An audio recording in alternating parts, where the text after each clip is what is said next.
Sichat Parashat Be'alotra. Dans notre paracha, il y a un passage où on voit que Moshe Rabbeinu, il va imposer sa main sur la tête des anciens du peuple juif pour leur transmettre sa sagesse. Et à ce moment-là, Dieu il va transmettre une partie de la sagesse de Moshe Rabbeinu, il va la transmettre aux sages du peuple juif. Et là-dessus, le Sifri, qui est cité par Rashi, il vient et il dit comme ça. Moshe Rabbeinu, à ce moment-là, il ressemblait à une bougie posée sur un chandelier. De la même manière qu'une bougie, elle peut allumer les autres bougies sans que la flamme de cette bougie diminue. De la même manière, Moshe, il a transmis de sa sagesse, il a donné de sa sagesse, de sa prophétie aux sages du peuple juif sans diminuer la sienne. Donc ça, c'est le Sifri, et Rashi reprend le Sifri. Maintenant, quand on regarde le Midrash, il y a un autre Midrash qui dit à peu près la même chose. Le Midrash, il dit qu'il y avait une bougie qui était allumée. On a pris de cette bougie, on a allumé d'autres bougies, et on voit que la bougie qui a allumé les autres, elle n'a pas perdu de sa flamme. De la même manière, Moshe, il n'a rien perdu de sa névoie. Comme c'est écrit, et il n'y a eu aucun prophète comme Moshe qui s'est levé au sein du peuple juif. Alors là-dessus, déjà, il y a plusieurs questions. Pourquoi, selon la première explication du Sifri, pourquoi tu as besoin de dire où elle est posée la bougie? Tu dis, il y a une bougie au milieu d'un chandelier. Alors tu vois bien que dans le deuxième Midrash, on n'a pas dit où elle est la bougie, il n'y a aucun problème. On n'a pas besoin de savoir où elle est. Deuxième question, pourquoi le deuxième Midrash, lui, il vient, il te dit, ah, et ça tu l'apprends d'où? Que Moshe Rabbeinu c'était le plus grand de tous les prophètes, qu'il n'y a jamais eu. En quoi c'est lié avec le fait qu'il n'y a rien qui a diminué de lui? Au contraire, tu aurais dû dire que même si ça a diminué, il est resté quand même le plus grand. Mais ça ne montre pas qu'il n'y a rien qui a diminué chez lui. Alors en vérité, il y a des commentateurs qui ont voulu dire que comme c'est quelque chose de spirituel qui a été transmis, alors ça n'existe pas une diminution dans quelque chose de spirituel. Quand on transmet quelque chose de spirituel, on le transmet entièrement. Mais on sait que c'est pas vrai, il y a plein d'autres preuves de ça. D'ailleurs, même quand Moshe Rabbeinu il a fait la même chose, mais avec Yoshua, pas avec les sages. Alors il y a eu deux étapes. Première étape où il impose ses mains sur sa tête. De ça, c'est écrit qu'il n'y a rien qui a été diminué de Moshe. Et par contre, quand il y a écrit que Moshe il a donné une partie de sa prophétie à Yoshua, c'est-à-dire qu'il a donné, c'est dit le mot donner. Ça veut dire que comme de la même manière que quelqu'un il donne quelque chose de matériel, celui qui l'a donné il l'a plus. De la même manière, Moshe, il lui manquait aussi, à partir de ce moment-là, il lui manquait une partie de sa prophétie, une partie de sa sagesse, quand il a transmis à Yoshua. Donc on voit que c'est possible. Donc en vérité, de ça que le Midrash, il amène une preuve en disant « Ah, et ça on l'apprend que Moshe, on l'apprend parce que Moshe c'était le plus grand de tous les prophètes qu'il y a jamais eu. » Alors en vérité, on comprend qu'il y a besoin de cette preuve-là, et sinon on n'aurait pas pu comprendre ça. On aurait été obligé de dire que Moshe, il a été diminué. Alors le verset il vient et te dit voilà Moshe ça a été le plus grand de tous les prophètes. Maintenant on ne comprend pas pourquoi. Premièrement il n'y a pas du tout écrit le verbe donner comme on a vu. Là dans notre cas nous il n'y a pas du tout écrit le verbe donner, d'où tu peux comprendre qu'il va diminuer, au point que tu as besoin d'amener une preuve. Deuxième question c'est que tu vois bien que le Sifri qui a été amené par Rashi, il évoque même pas du tout ce verset là, ça veut dire qu'a priori il n'y a même pas besoin de preuve pour lui. En plus de ça c'est que c'est pas seulement une question sur le langage, est-ce qu'il y a le verbe donner ou pas donner, c'est que là, le fait même que Moshe il a voulu transmettre sa sagesse, sa prophétie à Yoshua, on aurait compris que la sagesse de Moshe elle a été diminuée. Alors en vérité, l'explication elle est la suivante. En effet, on aurait dû comprendre, on aurait pu comprendre, en lisant la Torah, que quand Moshe il a donné de sa sagesse aux sages, alors il a diminué. De la même manière que ça a diminué chez lui quand il a transmis à Yoshua, on aurait dû comprendre que ici aussi ça a diminué. Et c'est pour ça que les Midrashim ils ont besoin de venir nous apporter une preuve pour montrer que chez Moshe ça n'a pas diminué. Alors le Midrash il vient et te dit de ça que c'est écrit que Moshe c'était le plus grand de tous les Nevi'im, alors on voit que ça n'a pas diminué. Et le premier Midrash qui apporte pas de preuve, on avait dit il apporte pas de preuve, il apporte pas ce verset là. Mais lui il vient, il te précise quelque chose dans le Midrash, il te dit c'était une bougie qui était posée au milieu des autres bougies, qui était posée sur le chandelier et de là elle a allumé les autres.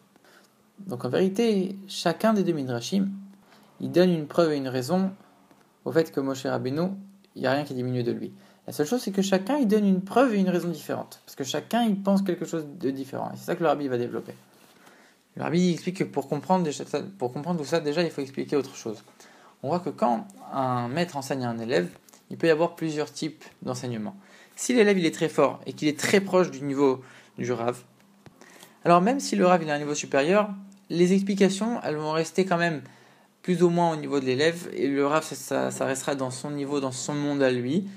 Il n'aura pas tellement besoin d'expliquer tous les détails, toutes les choses. L'élève, il va comprendre de lui-même parce que c'est un élève qui est très fort et qui n'est pas très loin du niveau du Rav. Mais si maintenant le Rav, il enseigne à un élève qui est très éloigné de lui, qui a un niveau très très éloigné de son niveau. Il a du mal à comprendre, il n'est pas du tout, comme le premier élève. Alors à ce moment-là, pour que cet élève comprenne, le Rav il va devoir habiller ses enseignements dans des exemples, dans des paraboles, dans des comparaisons, avec des exemples qui sont pris de choses du monde de l'élève, qui sont de son entourage, pour que lui il puisse comprendre le raisonnement et l'enseignement qui est transmis par le maître. Donc en vérité, le maître il est obligé de s'éloigner de son monde, de sortir de son monde, de descendre au niveau de l'élève, à tel point que l'enseignement il va être un peu altéré, il va pas être à 100% donné de la même manière, il va pas être, il va manquer un petit peu de cet enseignement, il sera pas à 100% le même, mais au moins il sera adapté, et il va rentrer il va être capté, il va être compris par l'élève comme il faut. Rabbi donne l'exemple, il dit c'est la même chose ici. Nous on parle de Moshe Rabbeinu, qu'il a donné de sa splendeur. Alors nous on traduit sa sagesse, mais c'est pas tellement ça. Il a donné de sa splendeur, il a donné de son rouard, de son esprit. On sait pas tellement ce que ça veut dire, on comprend pas tout ce que ça veut dire pour nous.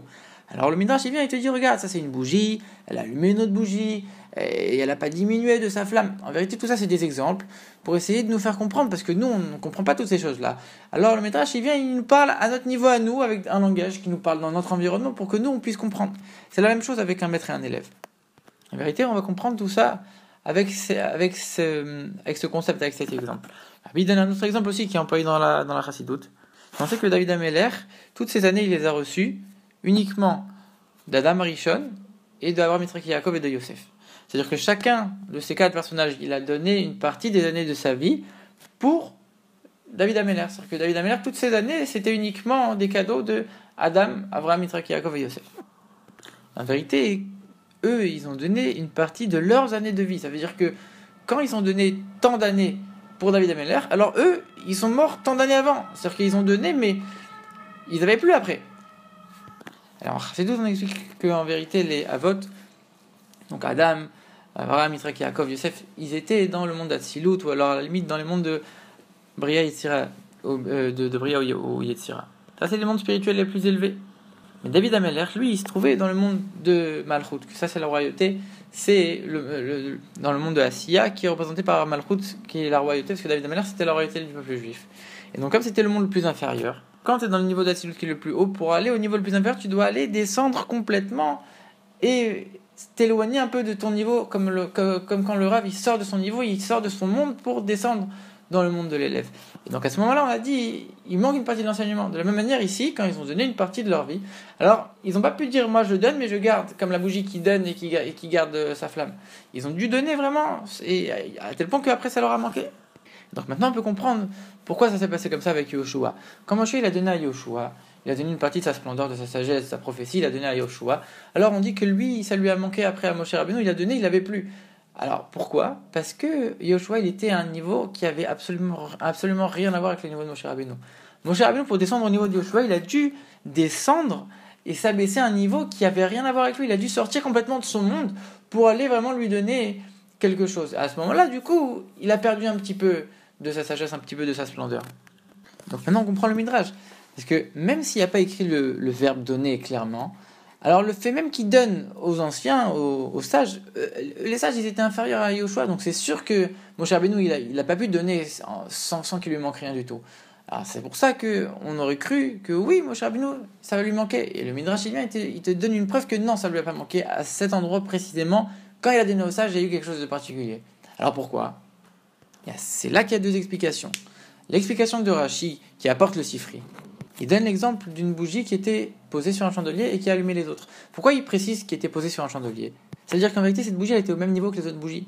C'est-à-dire qu'elle n'était pas plus haute, elle était au même niveau. De la même manière, Moshe Rabbeinu, à ce moment-là, comme c'était après l'histoire de ceux qui se sont plaints dans le désert et qu'il y a eu plein de reproches à cause de ça, alors Moshe Rabbeinu, finalement, il a été un peu touché par ça et Dieu, il l'a descendu un peu de son niveau, à tel point qu'à ce moment-là, il est devenu plus proche des anciens et des sages.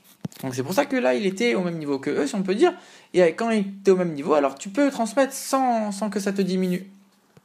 Mais le Midrash, il explique pas du tout la même chose, il explique une raison qui est complètement le contraire. Le Midrash, il dit pas il était au milieu des autres bougies. Par contre, il vient, il te cite un passage quand il dit voilà, la preuve, c'est que Moshe Rabbeinu, c'était le plus grand de tous les prophètes qu'il y a jamais eu dans le peuple juif. C'est quoi la preuve ? En vérité, c'est le contraire. Comme Moshe Rabbeinu c'était le plus grand, et il n'y a jamais eu aussi grand que lui, et comme c'était plus grand à un niveau qu'on ne peut même pas imaginer, il avait même la force qu'il va donner sans que ça diminue. Et que même sans sortir de son monde, même en restant à son niveau, même en restant sans forcément descendre au niveau de l'élève, au niveau des anciens, en l'occurrence, il a pu quand même tout leur donner sans que lui, il n'y a rien qui diminue chez lui. Et ça, en vérité, c'était toute la force de Moshe Rabbeinu, et c'est la force d'un chef du peuple juif. Quand il nous donne un enseignement, c'est tel qu'il est en haut, sans aucune différence, et même s'il n'est pas du tout à notre niveau, et qu'on n'a rien à voir avec lui, au contraire, il est tellement fort que c'est grâce à ça qu'il peut nous faire parvenir les enseignements les plus hauts, même si lui, forcément, il ne va pas forcément descendre, il reste quand même à son niveau le plus haut.